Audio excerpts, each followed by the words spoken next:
My generation led Africa to political freedom. The current generation of leaders and people of Africa must pick up the flickering torch of African freedom, refuel it with the enthusiasm and determination, and carry it forward. I'm pleased to welcome Ngobi Ambrose Ogwang in this show, a man that is definitely a high enthusiast about East African Federation, East African unity, totally determined to achieve this in his lifetime. He has founded the organization called East Africa Must Unite. He's 25 years old today, a master student of the University of Cape Town for political science, and as we have said, a strong Pan-African enthusiast. I think that goes beyond East Africa. Welcome Ngobi, welcome here. Thank you so much for coming here. Yeah, sure. Thank you so much, Thomas, and I'm happy to be here with us today, Benjamin and Thomas. On this show. Definitely.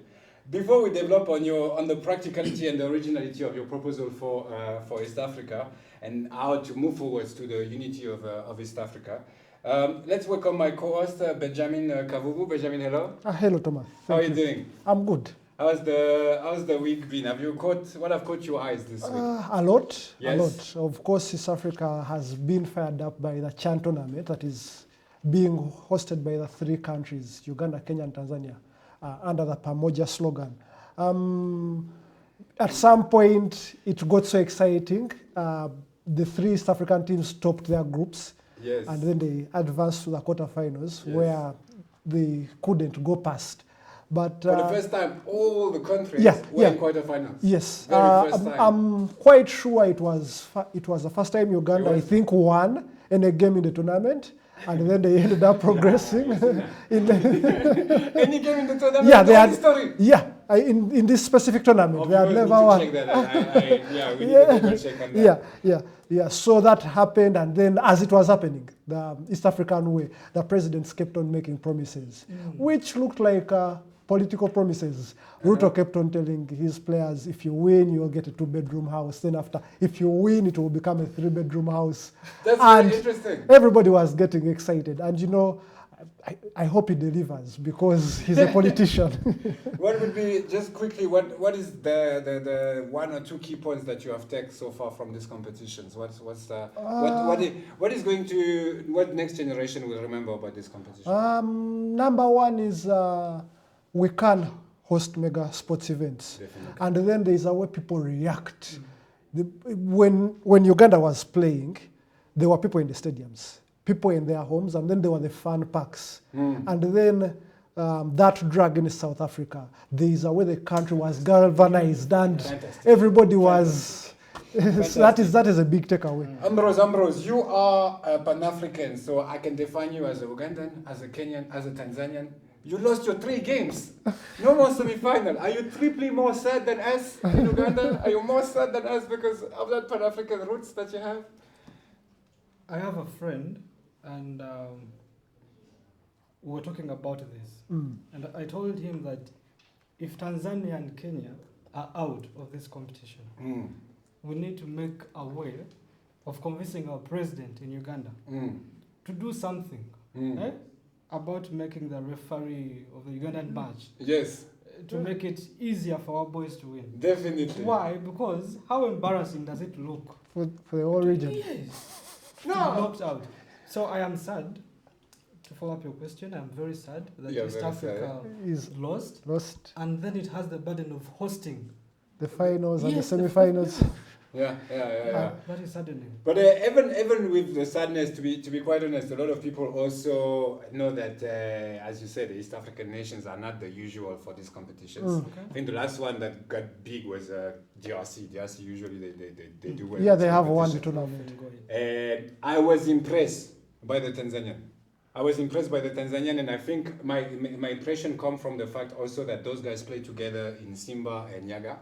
And so like the way they play was also really, really interesting. They lost, but I like the way they play. And I think what he also teaches, if I have to take one key point from this, is that when you have like those strong clubs in your country, it's also easier to compete. Because those players play with each other. We've seen it usually with Egypt, but when they were lost there.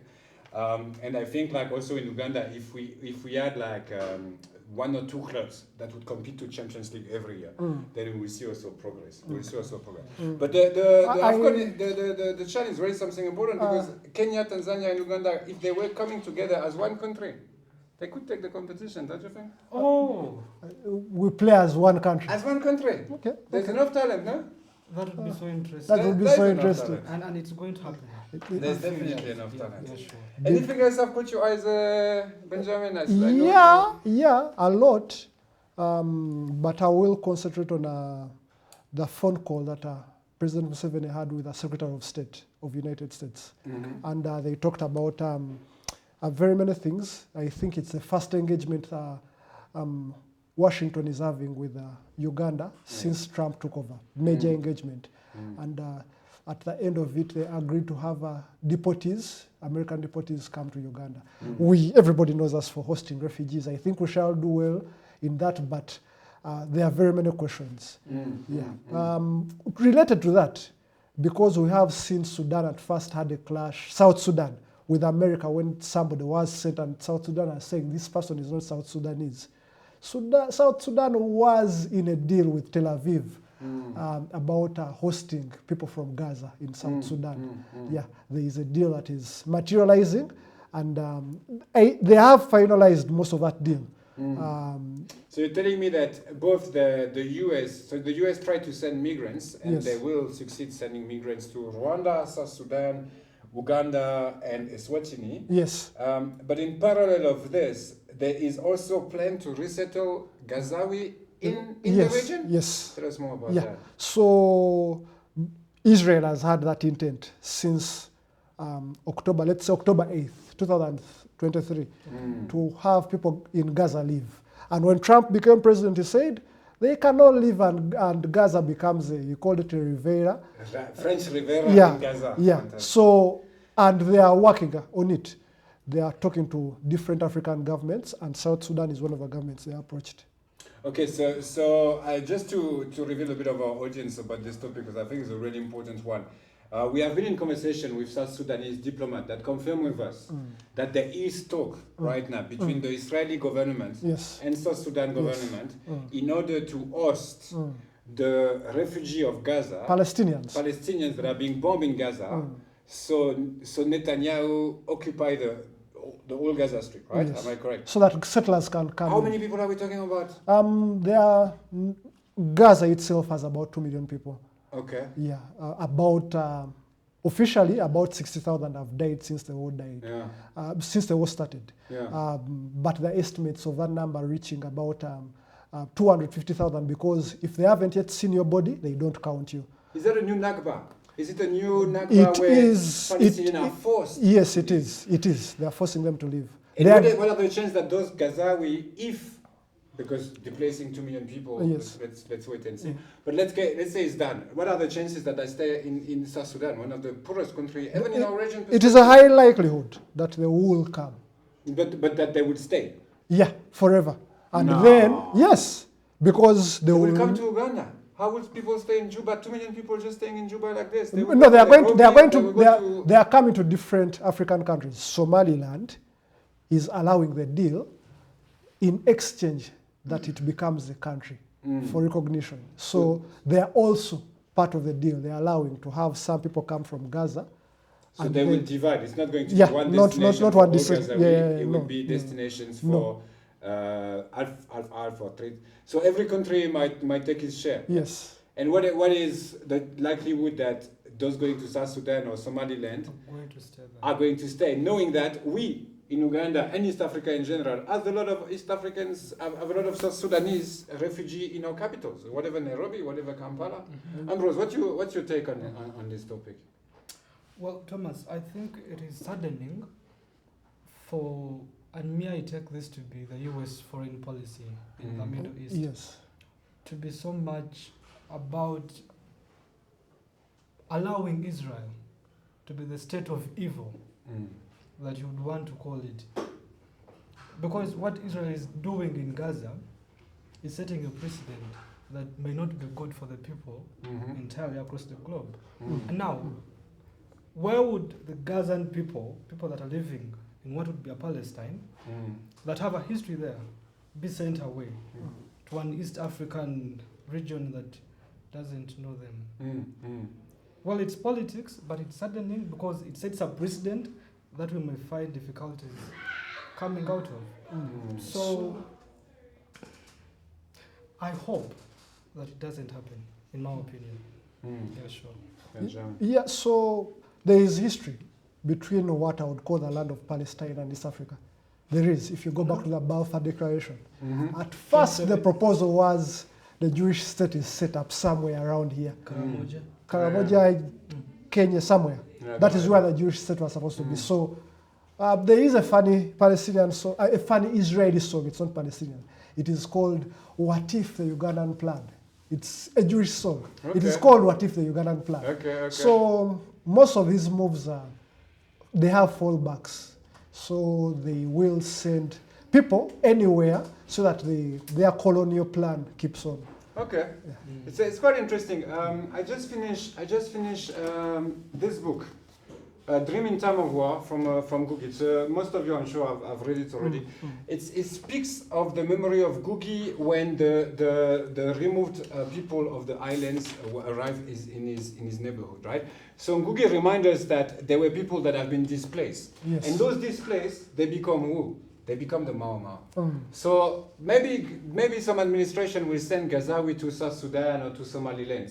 Chances are that they will stay South Sudanese or they will become South Sudanese are quite low. What they will really become is the future Mau Mau, the future freedom fighters. It's the next generation of freedom fighters. And if they fight from East Africa, it will have consequences for us. It will have consequences. It will have consequences. It is up to our leaders to think ahead and see what they are taking on.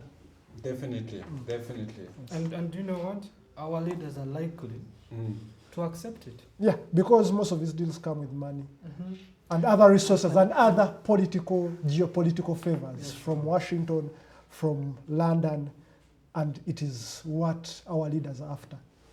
But like, can we not see also the danger of such migration that are not accepted by both the migrants and the country where they're going?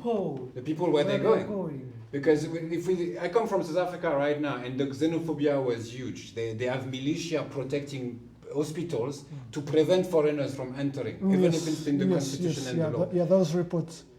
What is the chance also that if such a project arrives, it will also be played on this? You oppose the Gazawi and the Africans, you oppose the East Africans and the It is a high likelihood. It is a high likelihood. It's a highly likelihood. Yes. And then I think also from East Africa, we do remember that forced migrations also lead to a lot of disasters, including in Ethiopia, when the DEG decided to move all the students to the south and reorganize the country, and there were a lot of famine that came out of it. Forced migration do not function not most of the time, all the time. Okay, so that being said, I wanted to also talk to you about one thing, but quickly, for all of viewers from East Africa, I think it's important that we understand also on the whole continental perspective that right now French neocolonialism is being reorganized in West Africa, right? The French have been kicked out by Burkina Faso, Mali, Niger, the states of the Sahel. And then they're reorganizing themselves towards Lomé, Abidjan, and Rabat, right? So the head of the French Secret Service was last week into Lomé, Abidjan, and Rabat in order to rediscuss about new alliances between those countries and the French. It is, of course, Total is also playing an important role, like he has always been. We also can notice that Alassane Ouattara, president of Ivory Coast, is pushing away all his oppositions that speak of ending France-Afrique and French neocolonialism, and is running for a fourth terms mandate when he's limited at 2. So that's something that concerned me, and I continue to dig. And when I dig, I realize that the French, as a soldier, they have soldiers, a légionnaire as they call them, that is also known as the president of Guinea, Doumbouya. Doumbouya was a French soldier, and after some research, we figured out with some group of activists that he still have a house in France that is inside a police camp. So policemen in France, they have access to certain housing and facilities. He has one of his house on the name of his wife. You are saying he's part of a foreign region. Foreign legion. He was a foreign legionnaire, that we know. But what is new is that after foreign legionnaires, he was a French corps. He married a French corps woman, and they have properties in their names in France. And they changed the name of the property recently for Doumbouya to his wife. So the property are in the name of his wife. And he also tried to hide all the documents that prove that he received the French nationality, because he claimed that he doesn't have the French nationality. Okay. So they have opened a military base in Guinea, on which they carry spy activities against Burkina Faso, Mali, and Niger, especially with planes. We can track those planes. I think it's very important that our viewers also understand that this is happening, and the larger question for us in East Africa is how do we make sure that foreign powers, superpowers, don't melt in our businesses, right? And knowing that they will have the willingness to do it. In West Africa, it's France that have the stronghold. In East Africa, it might be the UK, it might be China, it might be the US, it might be other powers. But at the end of the day, we know from fact that when we highlight what they do, normally it's never good for us. Yeah, never good for us. And so the junta leaders of Mali, Assimi Goïta, has also spoke about that, and has cleaned his military rank from former legionnaires, and there's two also soldiers that were also at dual citizenship and were French legionnaires that have been taken to jail outside, accused of organizing a coup d'etat for the French Secret Service, which we know are being highly defeated in the region and seek for revenge right now. Yeah, that was for me, at least from my small time out of the country. I would like to get back to Ambrose's proposal. Yes. Or do you have something to say about? No. Yeah? Let's get into it. Ambrose's proposal is very interesting. Ngobi Ambrose Ogwang is an interesting man. Thank you so much for being here. You send us, how did that whole happen is, we met for other like Pan-African circles, and then we've been debating on the plunging of Congo and why is it that we are where we stand and what the region could do and not do. And then a few weeks after, you sent me that proposal. You sent me a proposal, and it's a proposal that highlights where and how can East Africa unite and how he must unite, for sure. I was first to ask you, tell us a bit about that story. What is the story of Pan-Africanism, and what is the story of African unity? Where does it come from? And also, how has it arrived in East Africa? Because my understanding is also that it started with a lot of Afro-Americans, a lot of previously enslaved people that come with the Black Star, that come to Ghana.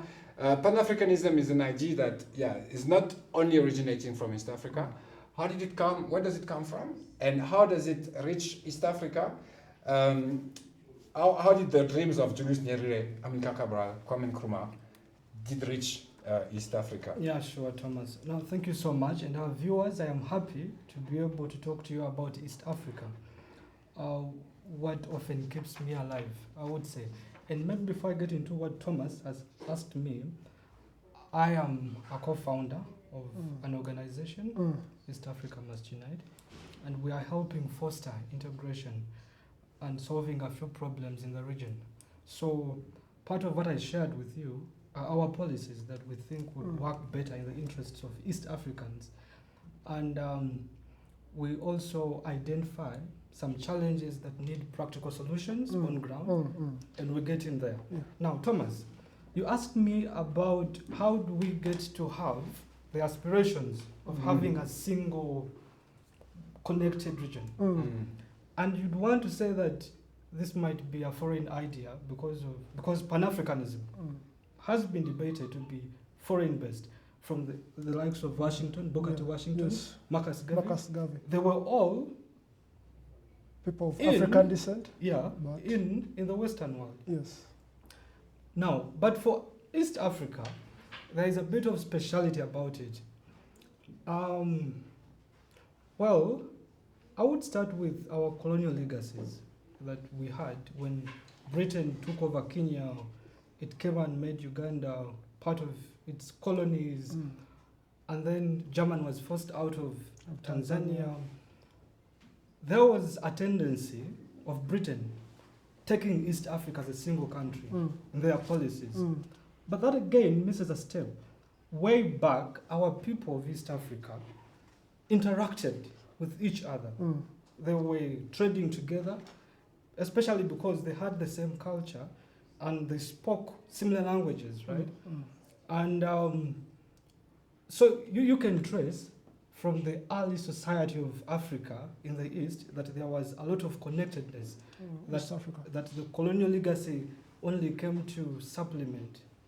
Now, fast forward, Nyerere comes to Makerere University as a student of education, and then he makes an interesting speech while in Kampala that, you know what, Tanzania's independence is going to wait a little bit until Uganda and Kenya finally come on board and we get independence on the same date.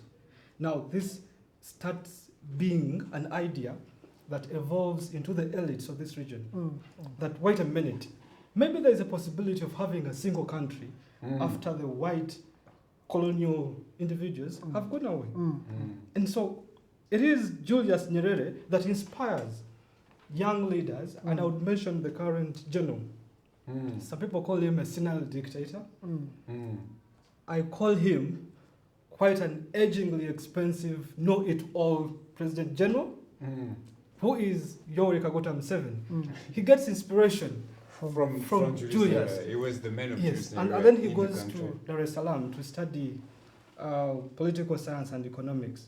And in his Museveni or Nyerere? no, Museveni. Museveni goes to Yeah. Tanzania. Yeah. Yes. And then somehow he's lucky to forge a link to the State House of Tanzania, and he picks almost like milking. He milks the ideas of Nyerere into his DNA. That's very true. And then he travels across the continent and comes back in Uganda with a claim that he wants to re-establish the same order that Nyerere so much aspired.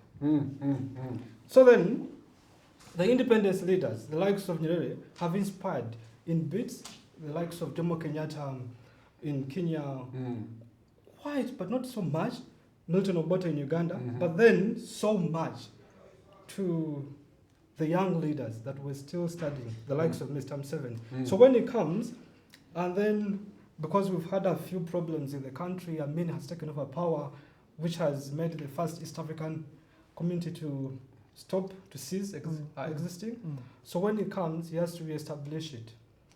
And he works alongside.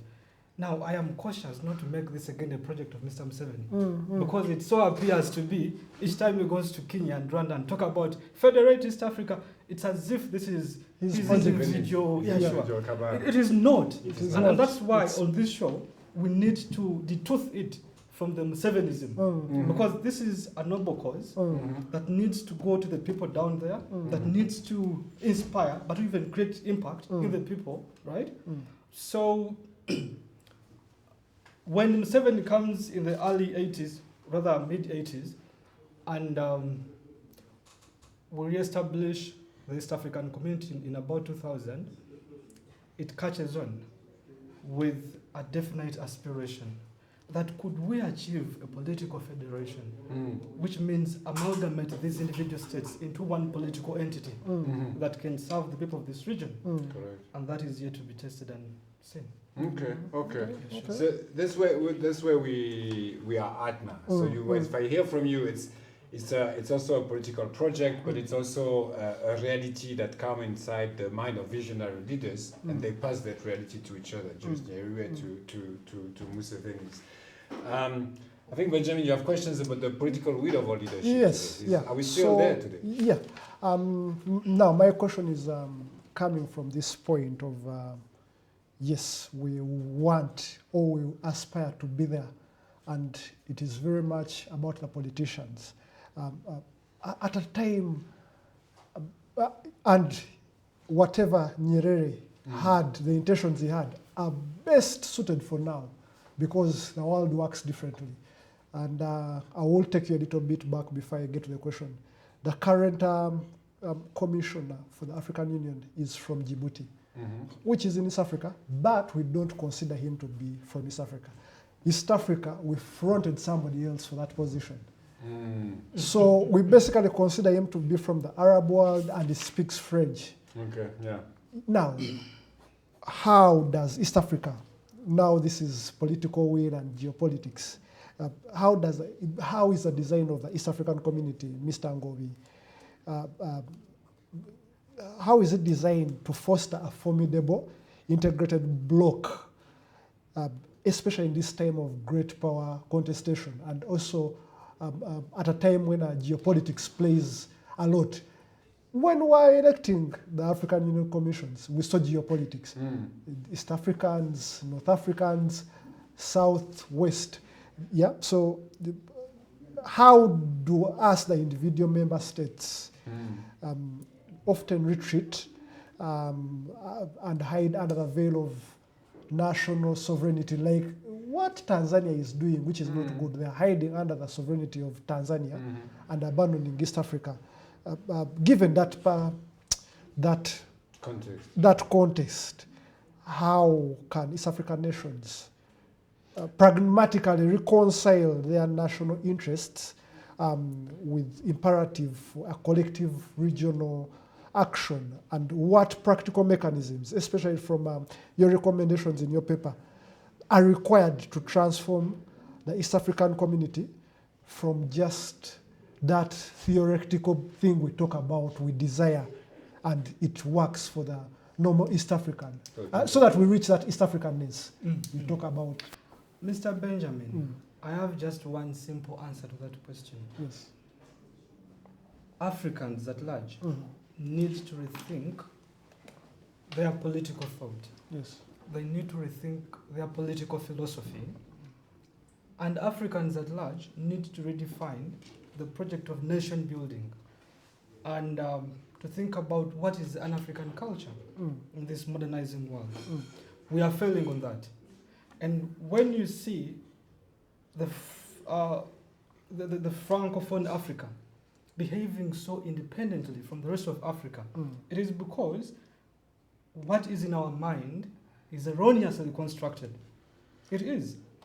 We are failing to think as Africans that are in Africa as a single people, but rather thinking in fragmented ways that so much depends on colonial legacies, but also now on these duplicate, quite unreinforcing states that we have today.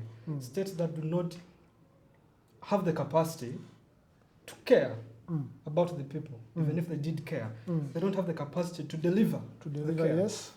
So the sad story is, it is quite a hard task to move beyond this, because that calls for redefining Africa. It calls putting questions into our border policies. It calls putting questions into the caliber of leaders that we have on this continent. It's quite sad because the current leadership of this continent has quite a lot at its disposal to push away any project that seeks to redefine how we do leadership on the continent. However, in the case of East Africa, I think it's very possible. It's very possible, and it will take quite a bit of determination, which in my experience is not so hard to find in the young leaders. But away from determination, it will take intentional activism from the young leaders to mobilize the people. Now, quote me properly here. To mobilize the people to move past the current statism that favors a few patron-client relationships, that favors the strong man in the office of the presidency and their circle, right? We need to move away from all that and get to a political arrangement that puts the people at the center of its own operation, but also of how the state is run in the region. Now, again, for the case of East Africa, what we are facing is having heads of state spearheading this integration. Yes, true. And that's why Mr. Museveni is so much everywhere about East Africa, while Ruto will keep and say, okay, Mzee, I see you. Uh-huh. So But the Kenyans have always been like the opposing force to East Africanization, no? Or is it my understanding? In the past, but in the previous years, they have really come on board. it's very funny because even as they do oppose the project that seeks to unite East Africans in a single solid entity, they're the best and the biggest beneficiaries of this project. Correct. Yes, because their companies, being quite established, Yes. are trading and putting large volumes of products out of its borders in the region and building on that to become a strong economy that now is number 6 on the continent. Yeah. How do we get the people To at the feel, center yes, yeah. of this whole thing? Because why I asked that question, East Africa has a parliament. We don't, I basically, off my head, I will not tell you how that parliament is constituted. And the parliament represents the people. How do we make the people feel we are part of this? Of those institutions, yes. And is it the right architecture? Yes. Is it the right architecture to Yes. achieve Yeah. Pan-Africanism? No, it's not. It's not. It's not, eh? Now, national assemblies in partner states of this community vet individuals that have been appointed. Please quote me correctly. Yes, that have been appointed. by the heads of state in Yes. these partner states. Yes. And this vetting is almost like a passing moment than anything that has consequence. So we need to shift away from that. And by the way, for me, I do propose what I call a paid franchise. And I want people that are able in East Africa to be able have a say about who goes to represent them in Iala, in Arusha. Yes. Yes. And that also means that if people are paying, and I'll talk about that later on, but if people are paying to be part of the East African agenda, they're going to be Invested. invested Yes. and make these leaders accountable. So then, I do say, and part of, and my team says the same actually, because this again are ideas from East Africa Must Unite, not entirely mine. Yes. But we are a group, by the way. That is why you have that yes, policy paper. yeah, That, we are a group of about 400 young individuals. okay, that is good. 400. Most of these come from Juba, Kenya, and then Kampala, Yashua. That's a formidable community. Yashua. We'll put in the first comments all the credentials for how to follow the website, the Twitter, whatever. Sure. Whatever Thank you can Thank give you us. for that. So viewers can also look at themselves. Yeah. So I would want the people of East Africa to be able to vote for the parliamentarians that represent them in Arusha. Yes. And I would... Who paid the franchise? Because you bring that topic of paid franchise, which is really interesting because I've been reading papers on Pan-Africanism and how to achieve this since a long time. No one spoke to me about franchise before. Like, who is paying that franchise? Is it the people? Is it the state? And how do you think is going to infuel some sense of East African? No, what he's talking about, what Mr. Ngobi is talking about is to have people belong, like sort of pay membership, because East African countries pay to be part of the community, to be part of so as a the state, bloc. Yeah. not individuals. No. Yes. Now, what is happening currently is that the state annually remits money, which makes about 40 to 65% of our budget of East Africa, which is $109 billion US dollars. Yes. Million US dollars. I've had some countries default, South Sudan. Even this country. Even they Uganda. remit quite late. So part of actually Somalia is doing better at remitting. Now, you see, we have two problems here. We have a financial crisis on who is funding this agenda of integration. Yes. Correct. And that's why political will is now very paramount in this discussion. Because you cannot have states that are headed by individuals that do not feel the need to be part of, to pay actually to be part, right? And yet you want to drive an agenda that integrates the economies of this region. So I am thinking, and we do think, I hope I don't forget, we do think that we can make the people that are able to pay for this agenda. And look, only healthy individual. Yes, only 14 million East Africans can match up their $109 million That is required of the budget. And how do we want this to happen? We can make this a monthly payment of simply $0.006 from the total population of. No. From those that are willing Yeah, to and I said just 14 participate million. And you know what? and to finance the Yeah, institution yes. of East African Community. Yes, and in return, these individuals that can show evidence of payment are able to hold leaders accountable by, in the first step, being able to vote for who goes to parliament. Okay. But also, that is part of the bigger thing. We would want to detach the Council of Ministers, which acts closely with the summit of the East African. Yes. We want to detach it from the EAC summit so that its powers, Like, which are very many, come are to. you, is that position informed by what is happening in the European Union, or it is unique and? No, yes. In our studies of what would work for this region, Yes.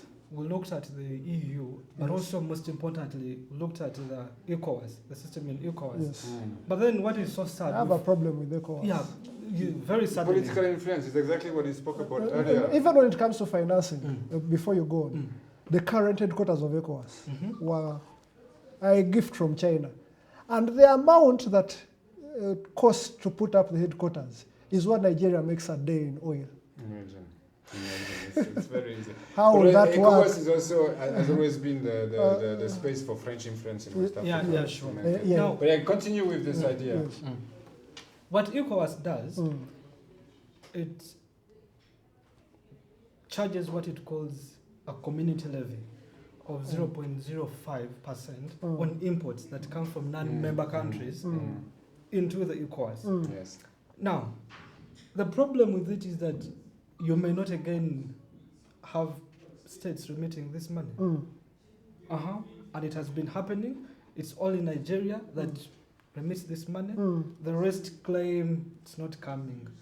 The percentage is about 30%. You know, with Africa, you see that remittance you are proposing, Yeah, the very small.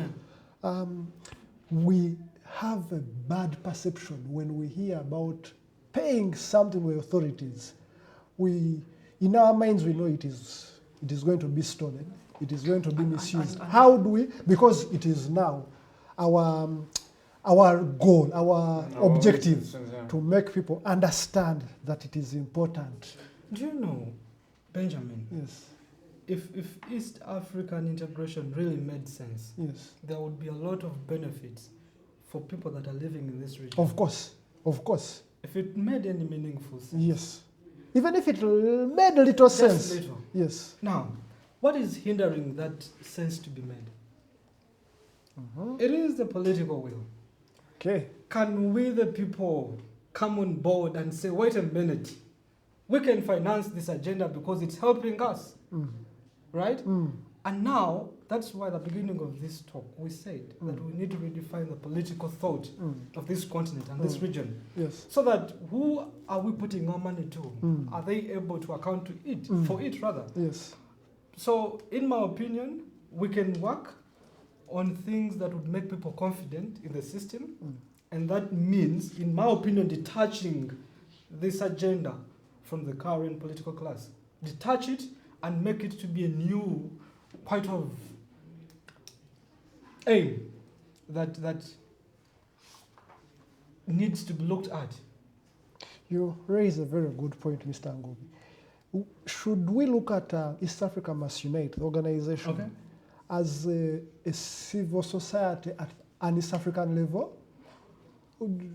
Which position? Because as East Africa, in one or another, is going to make some strides going forward. Where do you see organization as those strides are being made? Yeah, sure. And by the way, we are a complement of the East African community. But what we are doing is that we're not doing a lot of politics like it is done there. We are getting to the people and telling them why it matters to think in an East African way. So what is our role? I get you. We are going to be mobilizing people of this region for the next how many years until we attain these aspirations. I get you. It's very good, but like when I hear about like someone giving money to an institution, then the institution realizing like what it's supposed to realize, and therefore because you pay, you're more willing to have a look at it and see. I've heard that idea a lot. Shareholders. Kind of things, but for me it's a bit more problematic. And let me just be critical about it, because what it remind me of what the British call census suffrage or tax-based voting, right? They implemented it with black people in the Western Cape, near Cape Town, as you probably know the place. And so they implement that before even apartheid arrived to South Africa, and they say only blacks that owns 25 pounds of capital can go to vote, because that proves that they are educated and that they have capital, right? So it sounded like it was a measure where only the rich can have a say. And what is embodied in that idea that not everyone can govern. Only the rich have the right to govern. So here's my questions for you. If we do implement the system that you offer in order to make the East African community more compliant to its own norms and rules, would not we be taking the risk of doing a East African community or an East African Pan-African institutions for the rich that can actually put money and afford this, and might forget the people behind them that cannot afford this? Because that's what happens. Is a way of dividing people into class, dividing East Africa into class between those that can pay to have that vision that can, and those that cannot. And we know that those that cannot are usually more the victim of history than it's not the whole wing. It's little money for Thomas, starters. you do make good and great sense when you point out that. And now, what is beautiful about this is that we considered all that. However, in line with being a bit practical, now what was the most appealing solution would have been that, okay, let us implement universal suffrage, where every person is able to vote for their MPs that go to the parliament. Like in the European Union. Yes. And then maybe we can say, yeah, any person can pull money. No, not the rich as you would want to call them. Now, considering our history in the region, that proposal is not practical. It is not possible to have to convince the political class to leave their power entirely, to discard it and give it to the people, the entire population. It is not possible. But in the long run, that is our aim. Okay. Correct. Yes. Correct. But for now, because we have a because it is the only aim for people that can work at. And also because we do have a financial crisis that we must find solutions to. Correct. But how do we make sure that it doesn't end up being the same situation as it is today? My approach is simple. We've heard about that before. A national bourgeoisie is the concept by Frantz Fanon. The national bourgeoisie have captured nationalism, have captured the borders, and have captured those tax systems, right? So we know that in Uganda, Tanzania, and Kenya, let's just take those three historical members, you have duplicate jobs. Certain jobs are free time. And it would be much easier for everyone if it was one job, right? We don't need like 3 ambassadors for East Africa in Switzerland or in Netherlands. But we can't fire the 2 other ambassadors to say, no, we're only going to keep this one of Kenya, and maybe for Netherlands, it's going to be the one of Uganda. Because there is people that survive on those institutions as it is today, national institutions. How do we make sure that we manage to move towards Pan-Africanism and to move toward an East African community that is together? But we also, by doing so, we let alone like the people that have those jobs. We let alone like the people. A lot of people will lose their job. All those of those patron-client system that we speak about will fail on their own, and people will lose their job. How do we make sure that there is no losers? That like the winners of nationalism don't become the loser of Pan-Africanism. Thomas have argued somewhere else that revolutions are led and inspired by people that have a lot to lose, and not people that are staking their life to benefit from what is happening. So Congo is the next spot for the revolution. Now, what I do think is, and now this might be a bit of a fork in the road, quite difficult to move beyond, but I do somehow have the conviction that we can convince of, and this is possible and even so right, convince of individuals that currently hold quite a lot of benefits in the current arrangement to favor our agenda, which promises even much to them than what they are gaining now. Okay. So come to think about that. Can we convince them? But again, vis-a-vis bringing the people that are not benefiting closer and at the center of this agenda. Okay. Yeah. So we have two classes that are uniting, Okay. either for greed on one hand, Yes. or for the promise of the future that is better than today. Okay. Okay. Sure. So your bet is to say that we will achieve it by communications, by explanations, by we don't enforce it basically. No. You don't enforce this We are idea. not going to enforce anything here. We're not going to enforce this Yes, idea. yes. Exactly like Kwame Nkrumah did. No, but Kwame Nkrumah. He didn't enforce the idea. He got overturned. Wait a little bit. Kwame Nkrumah was a bit radical. And if you want to know that, I forget the title. But when he went to, which country is that? To Sekou Touré's country, Togo, right? Is it Sekou No, Touré. Guinea. When he went to Guinea, Guinea, yeah. Kwame Nkrumah writes a book about the revolutionary warfare of something Pan-African, right? And he's suggesting the Franz Fanon way. That look, if our current heads of state do not allowing. let us now go the violent way. And I'm like, wait a minute, this gentleman has been ousted by a policeman, but he has the courage to think about warfare. Yeah. No, I think that doesn't work, and it only makes individuals suspect why you want power. And I think that's why the likes of Mr. Museveni, that quite much favor violence, the likes of Gaddafi, that came to power because of violence, have failed to... Nobody trusts them. Yeah, because... And by the way, me as a person, I have quite a big problem about individuals that appear in uniforms to convince us. Everybody has a problem. I do have a big problem, including the current Ibrahim Traore that is being...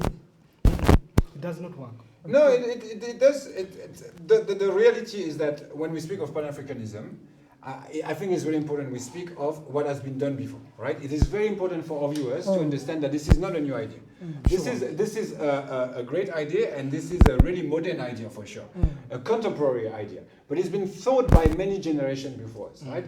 And we need to accumulate the knowledge of each generation, its success and failure. Its success and failure. Because if we only speak of failure of Pan-Africanism, we miss half of the story. We miss the fact that Zanzibar and Tanganyika have become Tanzania. We miss what happened between Senegal and Mali. We miss the black star of the flag in Ghana. So there's a lot of things we miss if we pretend Pan-African has never worked. Right? Pan-African has worked to deliver the continent. Okay. At the time where the Pan-African agenda was simple: unite Africa, deliver the continent. The delivery of the continent has been done. So my point is to say, from each generation, from the Marcus Garvey and all the men of the Caribbeans that ended up making Kenyatta, that ended up making Nyerere in London, to all those conferences, every generation have at some point tried to push for this agenda of Pan-Africanism. At least some leaders have tried, right? But they failed, and some of them have succeeded, right? In Tanzania, they succeed. In Mali and Senegal, between Senghor and Modibo Keïta, they failed. In Ghana, Guinea, they succeed more. So every generation have come with this idea. It's not a new idea, and we need to learn and we learn step by step, right? We learn step by step. What is the old generation doing? And one of the things that a lot of my Pan-African friends says is that we will not achieve it by consensus. Okay. It will not be achieved by consensus. The same way Napoleon took control of Europe without any consensus, but yet implemented a total new order, even if it was a nationalist order that won after him. There were a new order that came. Same for Adolf Hitler, same for Charlemagne in France, and the point is to say it's all the other unity project we have seen is all people went super deep into killing themselves, so deep that at some point when they get out of it, they were like, no, okay, let's do things together, let's forget about that nonsense, like the European Union being born after the Second World War. Or you have one leader with that visions, like you, that decided that he's taking over and he's not asking for permission to do so, and he's taking the forces that he needs to achieve that. So yes, from the history of Pan-Africanism, what is it that will make this new generation, your generation, more successful into bringing people together to achieve what is obviously the best for everyone? We don't even have to argue why it is necessary for Kenya, Tanzania, and Uganda to be together. Why is it that we would do it differently? Thomas, there's a friend of mine, I'll not mention his name, but he thinks that consensus will never be a way forward for the Pan-African agenda. And he has started up to think that being radical and mobilizing men in uniform is the only way to It's the go. only way to go.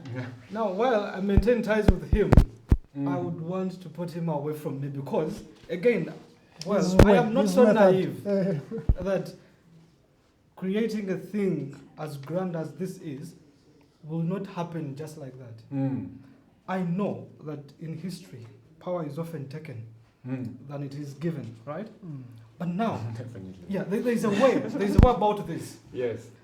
Can we get the people buying into this nationalism? Can we have numbers believing into this East African agenda? So you want to convince the young people to put $200 in East African community rather than buying itself the last iPhone? Away from the dollars, can they give us their attention, their hearts and minds, and say, look, if we came together, we would have this on table. I think that is possible. And if we do that, we will overwhelm the country. So you're telling me that you need some sort of subscription like Netflix has, where I pay like 100,000 shillings per month for my Netflix.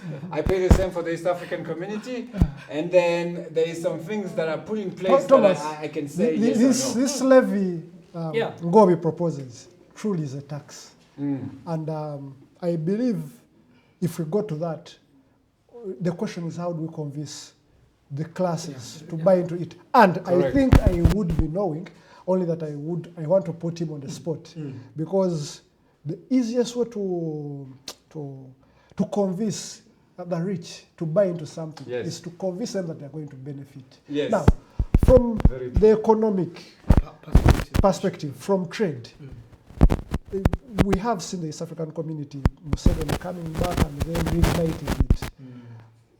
And then we have free trade, free movement of goods across the borders, free movement of people. In some cases, we have had cases where Rwanda has closed its border to Uganda. Tanzania said, no, we don't want Kenyan tobacco because some of what is used is not from East Africa, so it is not Kenyan. But with that context, how do we convince a youth? How do I convince somebody watching this on TikTok that this thing is going to make you richer? You are going to have some money in your pocket from an economic point of view. Yes. Again, politics in the region has not done us so good. Yes. However, our intra-trade has increased with our common market, with our custom union. Yes. So there are people currently that are benefiting from this project, True. right? True. Now imagine that you're telling those people that you have even more power by paying. And this is how we start. We are starting by convincing, not just convincing, but simply appealing to people that are benefiting to stake even more into this agenda because it has worked for them and it has a good promise on their future. So if these people can start and buy into the idea, then would keep the pace and would get to people everywhere that simply would come in because of the promise without the benefit. Sure. Most likely, maybe we have, for example, if there is a bank headquartered in Nairobi and it has branches across the region. Equity Bank. How do I convince that bank that if we promote East Africa, you will have more clients in Uganda, in Kenya, in Tanzania, in South Sudan, which means more profits? If we figure that out. Now, the thing is, the current approach to trade and economics in this region has been that partner states, and maybe let me say states in these partner countries, favor some bit of a petty nationalism. But now Equity Bank, that is working in Rwanda, Uganda, should consider itself Kenyan, even if it's serving all East Africans. Now what we want to say, wait a minute. It's not Kenyan. Are you Kenyan, really? No, it's East African. Now, can you now change the way you think and look at East Africa and say, no, we are East African? And if that makes them reap even more benefits, I think they'll buy into that. If we figure that out. Now, the problem is that making business to feel this sovereign and sidelining the states is going to bring friction. The states are going to respond. They're going to, wait a minute. I don't want to lose my little money that I got from Equity Bank and the branch in Uganda. And even I do believe that the business class is going to be a bit slow. conceding, in endorsing such. I mean, the business class is like a dog running after a cat. Yeah. You know, he's But going to run because- after money, whatever. But also because they do not want to be pitted against the state at the same time. But the thing is, can we move slow, and can we in turn have people that are in these states that favor this agenda? I think that we can have individuals like you, Thomas, Yes. that knows the benefit of this agenda Yes. in the partner state, leading that state. Would you be different or not? Me, I would be different, but I don't know about you and you. But would you be different? Of course, because I know the benefits Yeah, sure. and what it brings. Now, this is a long-term project, Yes. and trust me, believe me. If you start with the youth, then you have the next Yeah, sure. Yeah, sure. next generation. Sure. It's very interesting. I think we are going to have to wrap up on this, but like I want also our viewers to think of the different alternatives that he has proposed. One of the other alternatives is also like a Pan-African passports, which I think is a really interesting alternative to give every young African a passport that allows them to travel as freely as they want in the continent, right? And even to add to that, I would like to add to that the African Union should organize around these passports a lottery that would allow, let's say, 50,000 young people of each country to visit another country once in their lifetime before they're 21, right? As an African Union gift to your 21. And in exchange, someone in Togo would go to Uganda, someone of Uganda would go to Togo. People to Sorted, people. everyone enrich himself. Just some idea for the debate. Thank you so much, Ambrose, for having been here. Thank you so much for coming to the East African perspective and to show us your proposal. It is something astonishing to see how powerful this idea continue to grow. And I'm saying this, you guys can see it, but I'm having goose. I'm having goose because since my younger age, at the first year of university, we've been talking about this Pan-Africanism. We learn about this Pan-Africanism, and now I'm 10 years you elders. You can't call him Z yet, but I am still truly amazed to see how this idea makes so much more sense to a lot of young people, right? When we grow up, life take over. There's other consideration, other problems. But as young people that think of politics, there's always this idea that doing it together will bring more benefit. And thank you so much for coming with that passion. Thank you so much for showing us our contemporary, our today is that historical project that might take 4 or 5 generations. But I do believe that there's no way he will fail. He can only succeed. It can take He its can only time. succeed. The same way Brazil took very long to be that big. Yeah, Russia yeah. took very long to be that big. European Union is still not integrated. USA, all the gigantic superpower of 21st century are big countries, and definitely it is quite clear that we're going to get there. But as we said, we have obstacles. I want to give my co-host the last words on this proposal for East Africa. Yeah. Okay. Before I give my last remarks, anything little you think we have missed out? Anything little in a minute? Anything we haven't bring to the conversation? Yes. The East African people Yes. are people that share the same history. They are people that God has wanted to be one. Now, while factors in the history and currently have separated us, we remain as a single people. And trust me, East Africa is destined to be one in economics, one in cultural policies, one in political thought. And my appeal to people of this region, especially the young people, please embrace this. This works for the benefit of all of us, but even more interestingly, for the benefit of the future of yourself, your kids, and grandchildren. And this is it. The lie that we cannot be part of a project that will bear fruits, so to say, solid fruits in the long term, is quite a naked one. No, we can lay the foundation, and even if this takes quite a long time, it's okay. I do not care whether we get a federation in 200 and whatever. I am okay pulling people to it for sure. Thank you, Benjamin. So thank you for joining us on this episode. From wherever you are listening to us from or watching. Today we have deconstructed the truths that are very clear about the East African community. The promises of integration are not just bureaucratic, they're beyond politics or the diplomatic summits. They can be something we can touch, a reality. To measure how this community is working, or this project, we shall be able to gauge if a trader in Gulu can access a market in Kigali, or if a student in Nairobi can go to Dar es Salaam to do their research easily without being constrained by the borders. Our great guest, Ambrose Ngobi, has provided profound insights into how the expansion of our markets, the liberation of our citizens, can serve as a primary catalyst for stronger economies, amplified purchasing power, and a better life for every East African. This vision of a truly unified East Africa will not just come on its own. It is going to take a courageous decisions of our leaders, and then the youth, the next generation has to seize the opportunity and make this work. They have a lot to play. As we conclude, never forget this fundamental truth.